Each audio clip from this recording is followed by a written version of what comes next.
For as far away as a place more than 8,000 feet above sea level can feel,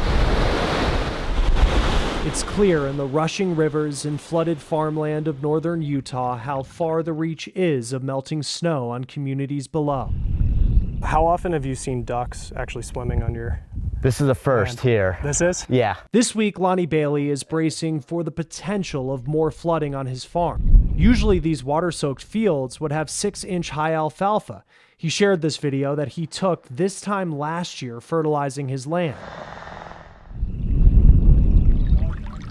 For nearly a month, these acres have been flooded. Warm temperatures in March melted snow in a nearby canyon, sending water onto his farm.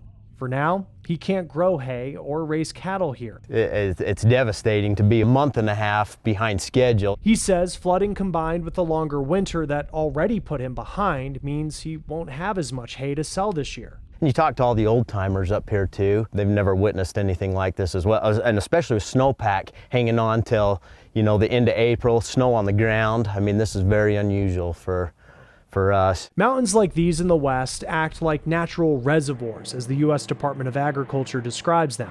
In the winter, they collect water in the form of snow and then release the water when temperatures rise in the spring.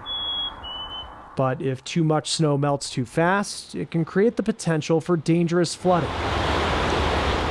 We're really concerned about how fast that snow melt and that runoff is going to happen with the warmer temperatures. Scott Paxman is the head of the Weber Basin Water Conservancy District. It oversees water levels for multiple reservoirs and waterways north of Salt Lake City. Following probably the record-setting drought last year, it's greatly appreciated, but we still have to make sure we're protecting life and property. Come over this way, it'll kind of be a little better picture. He brought us to one of the dams he's in charge of. He tells me since February, they've released roughly 3 times the amount of water from their reservoirs and waterways compared to a typical spring.